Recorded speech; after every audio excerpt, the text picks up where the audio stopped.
into the event. But in the meantime, let us start by chanting, doing a prayer and a very brief meditation for about 2 minutes. As you know, this series is about how to, you might say, handle best the situation we are finding ourselves in, the COVID-19 situation, which has long gone for over a year. But on a physical, mental, emotional level, on a very practical level, you might even say on an emergency level, what is it that we can do? So there is help available. And Dr. Amar, myself, and a whole team of doctor devotees are here to serve our larger Sangha and everybody else.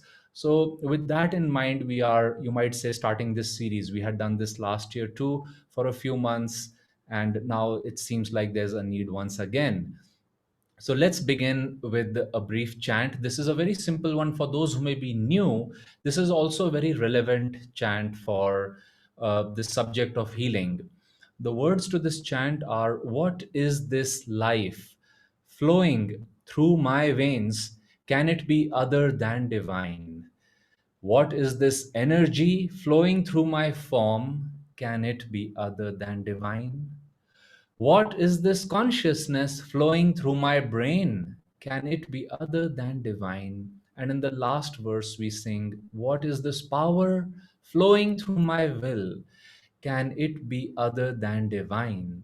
And the chorus for all these four lines is, in thy light, in thy love, in thy joy, I am one with the infinite Om. That the closer we feel to God and Gurus, the more Yogananda ji said, his Guru actually said, that God can guide us down into the details also. So please join me in singing this chant.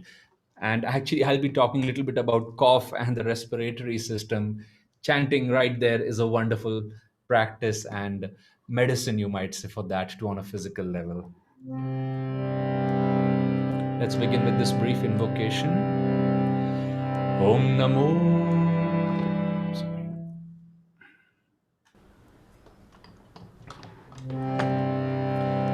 Om Namo Bhagavate Vasudevaya. Om Namo Bhagavate Vasudevaya. Vasudevaya. Vasudevaya.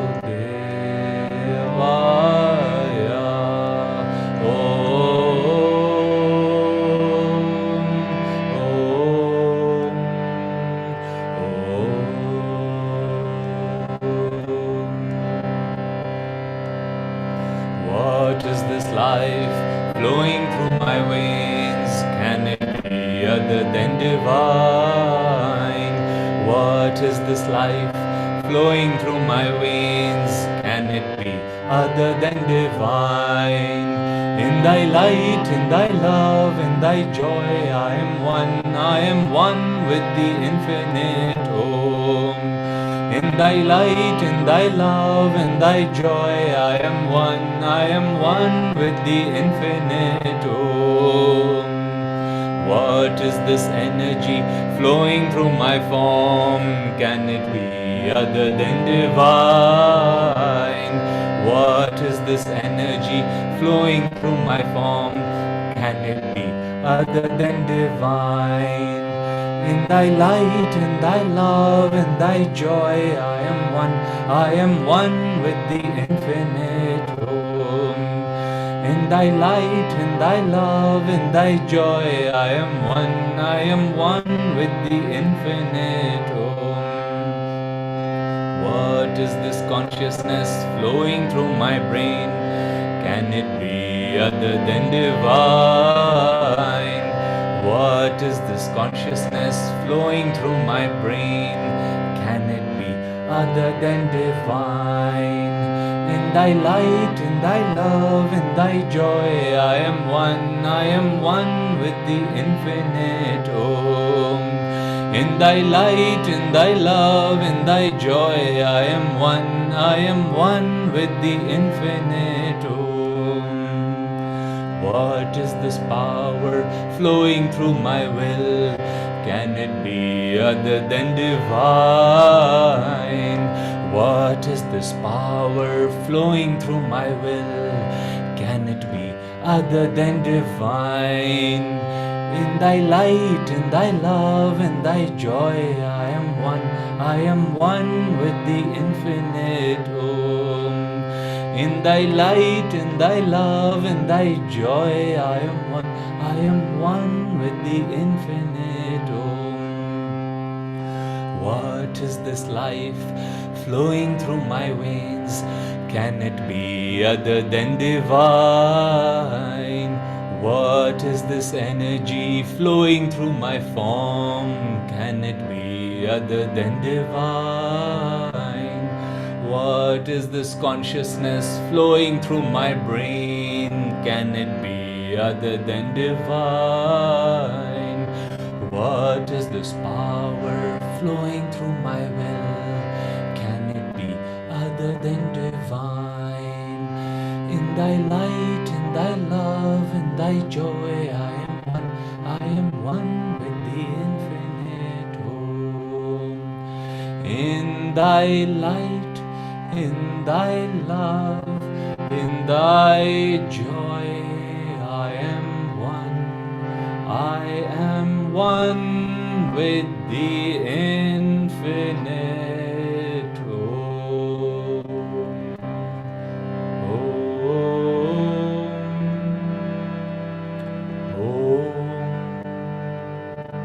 Om.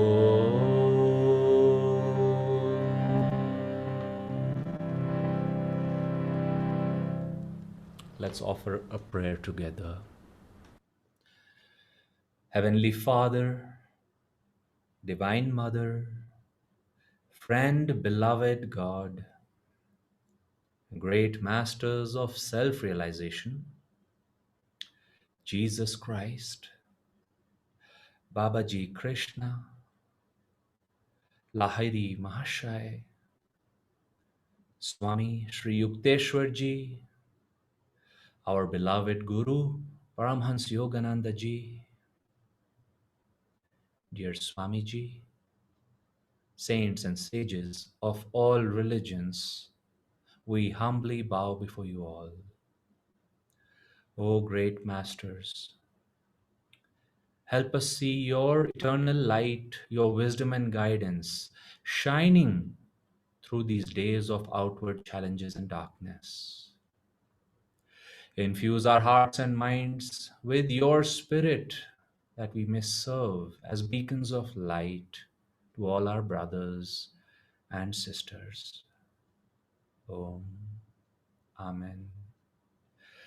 And let's meditate, friends, just for a minute or two, stilling ourselves, keeping the spine straight. Let's take a double inhalation through the nose. Breathe out from the mouth. One last time. Inhale and tense the body tissues. Breathe out.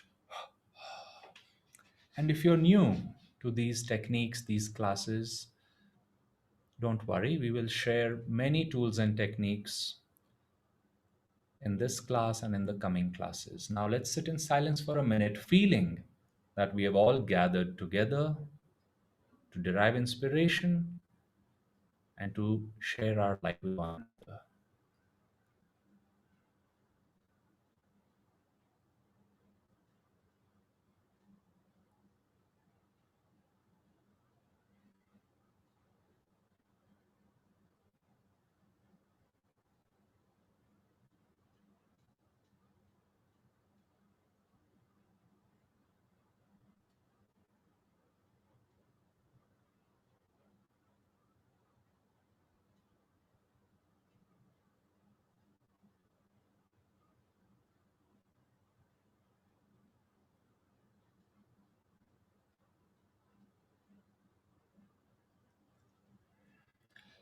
Please join me in chanting Om 3 times, infusing our places where we are sitting, serving, working, meditating with light and the blessings of Om. Om.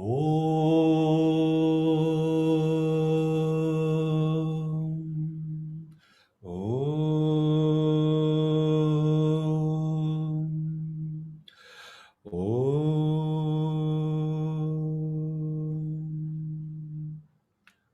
Shanti, Shanti, Shanti. Good evening once again, friends.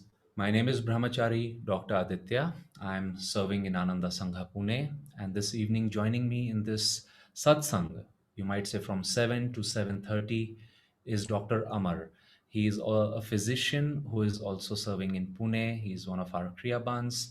And please mark this time. You can also suggest this to others. This class series is for everyone who is interested in knowing more about COVID 19 and how can we handle the situation. A very quick introduction over here. I don't know. Tushar, I'm just seeing that I become a small screen and Amar is also in a small screen. Unless you are seeing us as the full screen, it's okay. But if you're recording this, I don't know. Maybe something you need to change technically. But I'll continue. So, I'm from a surgical background, and many years ago, about 13 years ago, I chose to come onto the path.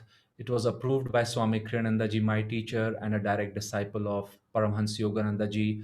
And I expressed to him my desire and the decision why I took this decision. I said, Sir, as much as I respect what modern science is bringing, I am interested in knowing how can one prevent suffering at the very initial stage, you might say.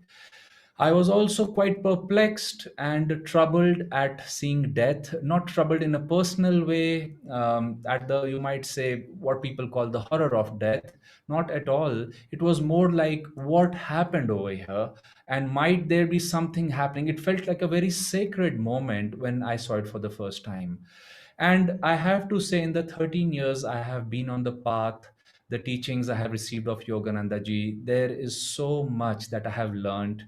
And stay with us in this series, friends. Today I'll talk towards the end on the simple subject of cough, which is one of the post COVID situations that we may face pre COVID too, but post COVID, there are specific techniques, practices one can do outdoors, indoors, lying down in bed to overcome even what seems like a very common situation to you and me. So anyway, there is, what I'm trying to say is, there is so much, a wealth of wisdom in what Yogananda ji gave for each sign and symptom, especially of COVID-19, which we are trying to address through this series. And I hope you will practice this and benefit. Dr. Amar and I will also be available all the time for any interaction, consultations, and such.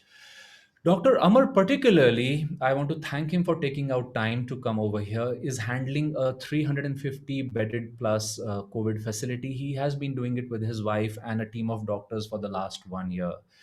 He has the understanding, you might say, of the ground reality. He's a physician by profession. He serves at a medical college and at a polyclinic over here in Pune. So, what Dr. Amar and I will do today and through this series is we will address four basic themes. First is, where are we all, especially in India, right now, let's say this week, placed with COVID? What is the situation? And to simply, you might say, present a few facts and to understand, like Swami used to say, the ground reality. Then, what can we do to prevent COVID? There are ways that have been recommended by WHO, by science, and also by the yogis. And yoga and science is not actually too far. There are two specialities, you might say, which are very soon in near future going to meet and become one united stream. The third theme we will touch is, if you feel you have COVID and if you have been tested positive, what can you do at home without having to rush and worry and worsen the situation? And finally, whether by your knowledge or not, if you have already had the infection and are in what is being now called the post COVID syndrome, which can be anything from fatigue, which is minor, to extreme, to breathing difficulties, and a host of about 20 different symptoms. What does yoga and meditation, what did Yogananda ji say about it? So stay, and like I said, this is a detailed subject, and Dr. Amar and I thought in all these four themes, week after week, we will take a topic and go a little deep in that. And like I said, we will be available throughout the week to help you in a more personal way too. So with that, I would like to invite Dr. Amar to come and share with us. And Amar, since we had a slightly late start, I'm happy to take 5 minutes because my subject is small, but feel free to stick to your 10. Or if I may request the audience to stay with us till 7:35. Over to you, Amarji.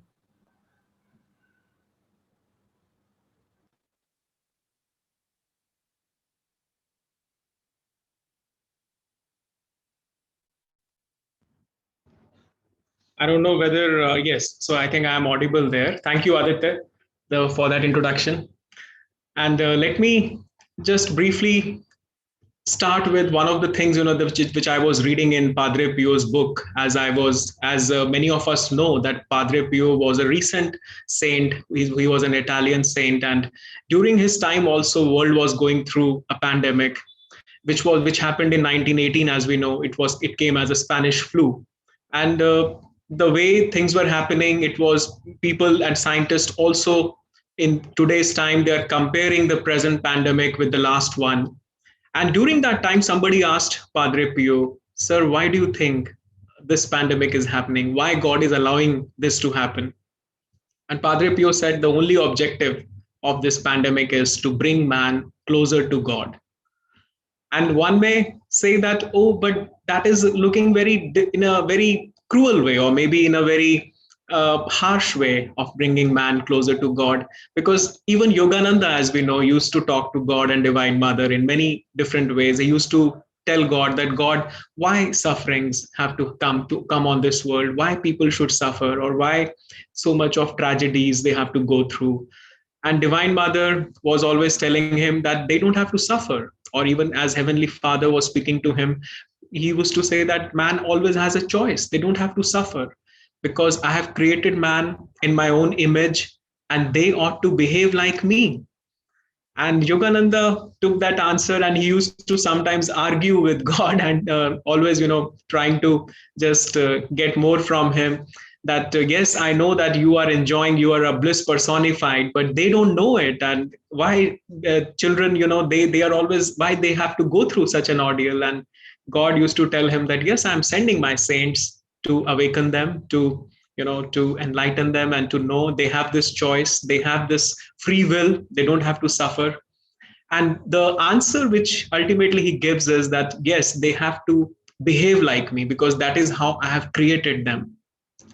So let me just briefly share with you a story, because it sometimes helps us to understand this deeper point, that how these things are happening. And there was this, Yogananda says that there was this saint who was bathing with his disciples in the Ganges. And there was this rough guy who came with his horse, and he started also bathing in the same river. And he intentionally was not paying attention to this saint. And as he was washing his horse and he was also bathing, he was intentionally splashing a lot of water on the saint also. And when his disciples saw this, they told the master that, master, this is, I think, not fair, and we should tell this gentleman to behave. And to that, saint said, don't worry, you don't have to do anything. And the saint remained very calm and quiet. And after a while, the horse actually gave a very big kick to that man, and the man actually fell off, and he broke some of his teeth also. And later on, the saint actually rushed to him for the help to, and he also he came for his help, and he actually helped that injured man. Now, on the outer side, we may think that actually saint punished the man for doing that kind of behavior. But actually, this was not the thing, because Yogananda said that it was not the saint who punished. Saints never punish anybody, but rather they are very tolerant, and they are very compassionate towards everybody. It is the law of the nature which has been created by God, that if we will do something wrong, and if we will not behave in a proper way, then we will have to face the consequences. Let me now read from the master's words himself what he wrote on that front. He said that the inexorable laws of nature, not the saint, had punished the wrongdoer. God and his cosmic laws work unfailingly for the benefit of those whose actions are ever in tune, and for the awakening through suffering of those who are not true to the divine self within. So this is the point, friends, which we need to understand, that whenever the sufferings come, they are not intended to punish us, but to awaken us. Just exactly how these things have been happening. That yes, they have come from, because nothing is happening in this world out of God's will. If some things are coming which look like a suffering, they are not coming to punish us, but they are coming to awaken us, because we have desecrated the image of God within ourselves. Just like the talk between Yogananda and God, that you ought to behave like me because I have created you in my own image. And we all have to ask ourselves this question, I think, time and again, that am I behaving just like the Father wants me to behave? Because in the Bible also they say, be thou perfect because your Father in heaven is perfect. And all the time, these things when they are happening today, COVID is almost more than a year old, and scientists are also doing a lot of introspection and a lot of thinking that how and why these things are happening.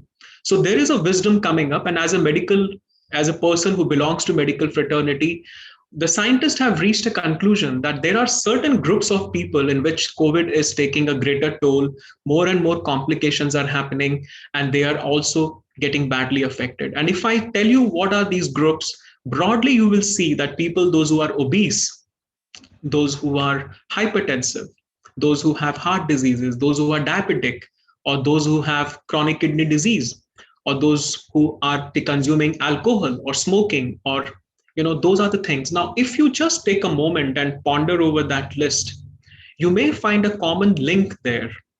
What is that common link? Because in all these entities in which more complications due to COVID are happening, rather COVID itself is taking a great toll on them, the common link is that all of these conditions are lifestyle related.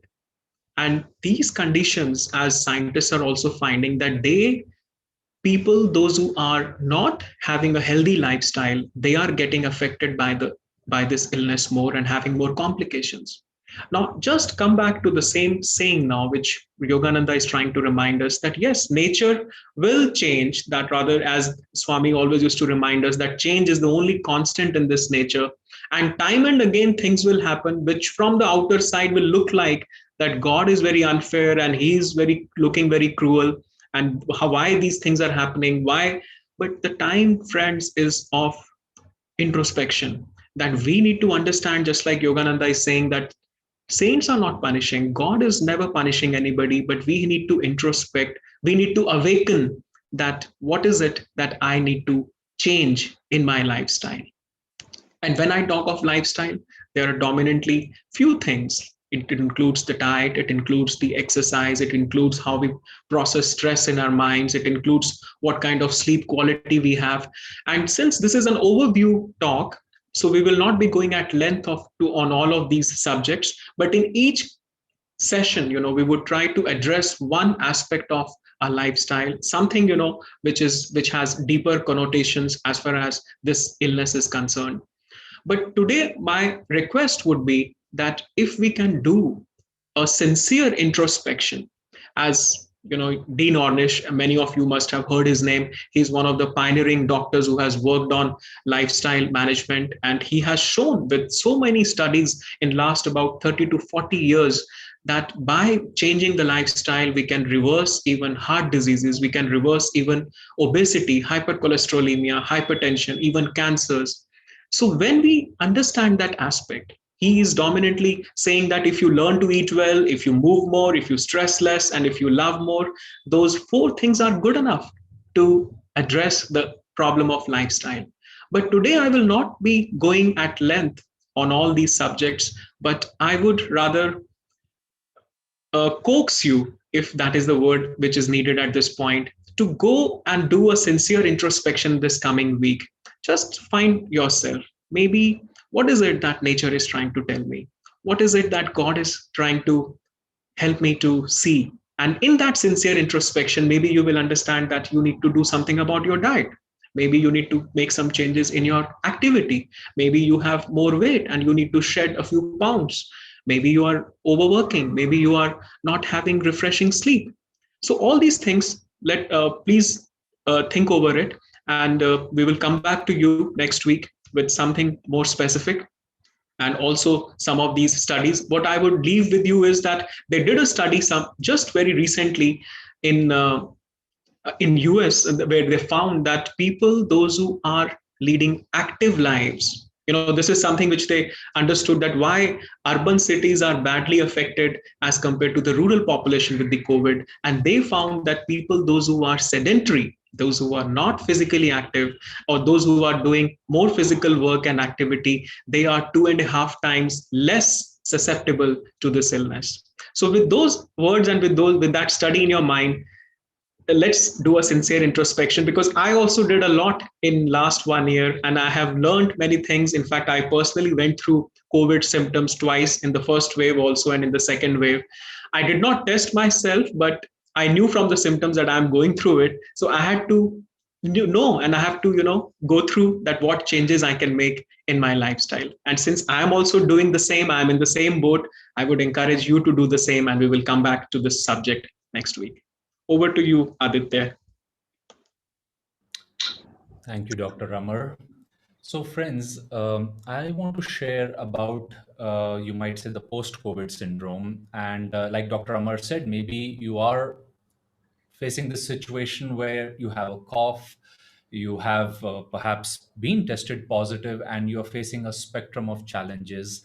Let us go into today, because next week we may have more attendance and we can start going in more detail. Let's think of this seemingly innocuous looking, innocent looking challenge of having a cough.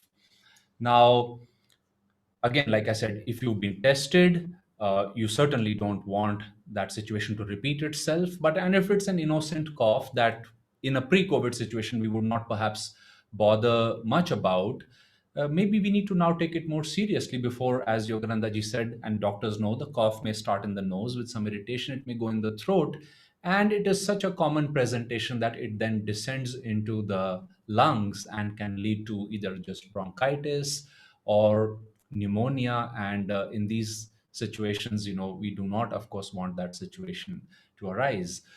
So these things are preventive as well as curative. So speaking of cough, there are some basic things that we can do. First of all, if most people benefit by drinking something warm, a classic remedy is to have some lemonade. You don't have to just take lemon and water, even though if you can manage just that with some, let's say, warm water, it is quite soft on the throat. And just sipping a little bit of that throughout the day, or any locally made kadha with perhaps ginger, tulsi leaves. But again, to simplify it completely, if we can just have, Yogananda ji said, water and lemonade with some salt, perhaps, again, it softens it, doesn't hurt the throat, or some little honey, then try to take that as a, you might say, frequent drink. Of course, it kills the germs. Lemon is an instant antiseptic, and it builds our immunity. It also detoxifies. Yogananda ji said if we take that as the first thing in the morning, especially, it detoxifies our alimentary system, and our nerves get strong, our throat, and locally it has a wonderful effect. The other thing you can do is try some pepper. Now, this is a remedy from Ayurveda, and Yogananda ji confirmed that foods are sometimes they have a cooling effect on our body, or sometimes they have a warming effect. Pepper, black pepper especially, has a warming effect. It's a warm food. And cough and colds are basically, they are illnesses which are because of cold in our body. So if you are facing a dry hacking cough, then you may want to ground some fresh pepper, kali mirich, just uh, ground it, add some ghee to it, and try that mixture. Dr. Amar and I have tried these recipes, and like Amarji said, when he had these symptoms, he said he found a lot of relief over there. So again, if you have dry cough, try that. If it's a wet cough you're having, then you may want to avoid adding ghee and just take little ground pepper, keep it in the mouth for a short moment. Of course, you'll feel just a little bit of it. Start with a small amount, and as you feel the warmth, allow that to trickle down into your throat, and that can also help us a lot. There's a wonderful remedy. The next three steps I would like to suggest are directly from Paramhansa Yogananda ji's teachings, which are very unique to handle cough. He said, first of all, if you can feel it and be aware of your body, as Dr. Amar was saying, sometimes if you're not aware, we could be very advanced in some lifestyle illness, and then often the illness may present and then wake us up that we were not leading a good lifestyle. Same thing with throat or lung infection, that catch it early. So, for example, if you can feel something in the nose or throat, here's something Yoganandaji said we all can do. He said, in the morning or evening sun, preferably, you can do this at noon also, but you just have to lie down. He said, when the sun is slanting, and let's say I'm looking at a 10 a.m. picture, a clock location in front of me. If the sun is slanting in that position, I'm feeling some throat infection, I could simply open my mouth to the direct sun rays like this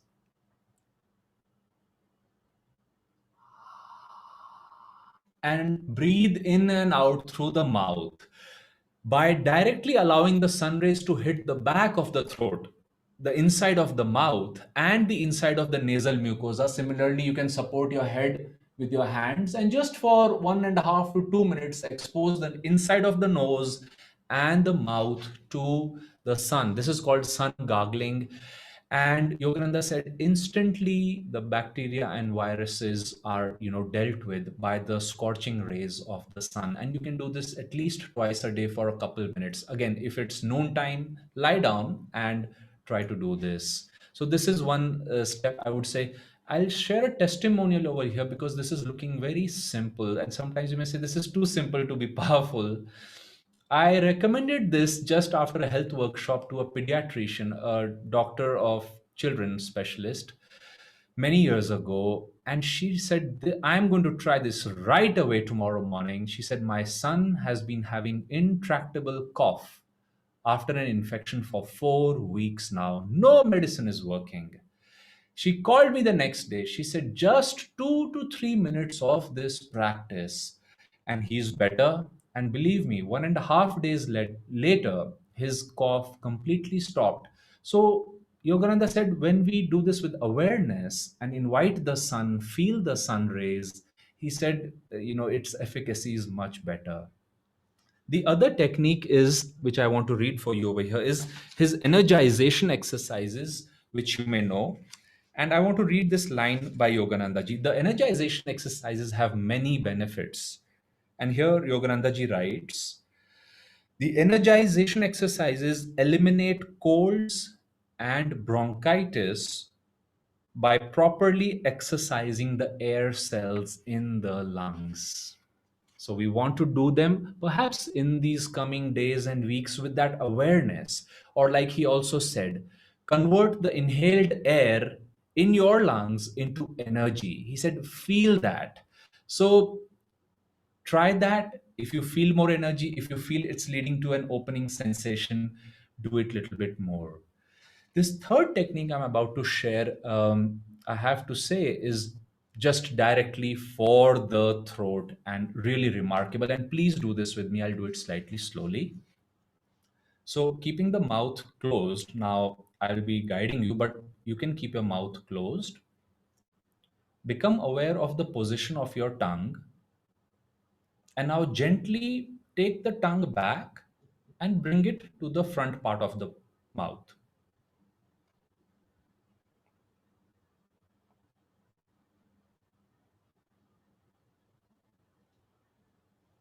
Let's try it a few more times. Just pull it in, bring it till the back of the teeth. You'll see it leads to the movement of the central part of the neck and throat and the vocal cords. Let's just do it two more times, two, three more times to become aware of that movement. Now take your chin to the chest and very gently with a double inhalation, lift the chin. As if you're overcoming a resistance in your neck. Now breathe out from the mouth. Let's do this now at a normal pace. Keep the mouth closed. 4 times move the tongue back and forth.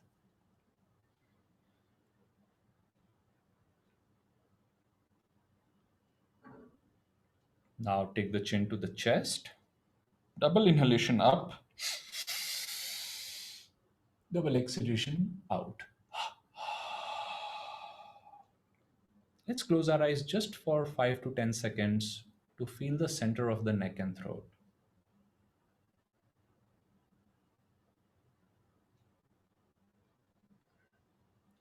Please open your eyes. You can repeat just 2 repetitions of this exercise. You can do it 8, 10, 12 times throughout the day whenever you feel. And Kriyananda ji said you can feel that you are able to push back the infection just when it is starting. It's very, very remarkable. A few other exercises which are part of the greater system of energization exercises are these: neck and throat recharging. Tense and relax and feel that you're not just moving the muscles but bringing energy there, like this. Please do this with me.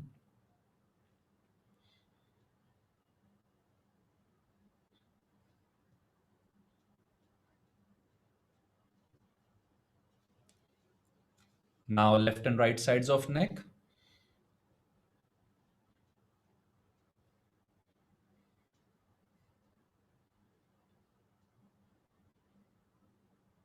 Neck rotation with medium resistance. Again, feel that you're overcoming, raising the energy in the neck and throat. Neck rotations as if you're overcoming a gentle, self created resistance. Opposite direction. You can close your eyes to concentrate better. Neck rotation with only relaxation, no resistance. Perhaps you can feel greater expansion of energy. Repeat on the other side. And let's close with this final exercise, which we did part of it. Take the chin to the chest without giving a jerk to the neck. With a double inhalation, as if you're overcoming resistance, bring the neck back. Breathe out and relax, taking the chin again back to the chest. You can feel there's a little rubber band from the chin to the chest. You're stretching it now as you inhale, bringing dynamic energy to the front and central part of the neck. Relax and feel. One last time.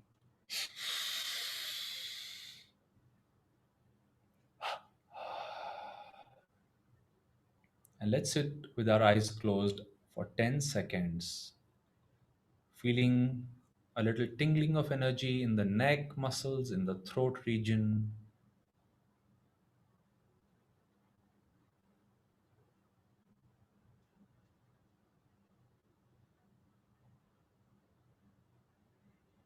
And friends, let's rub our hands together, serving as instruments. Let's bless one another, send light to each other, and let's send light to the whole world. In body, mind, and spirit, may people receive the benefit of the teachings of the great masters and the assistance of God, which is always available. Let's rub our hands together, chanting Om 3 times. Let us share the blessings of what we have learned with the whole world.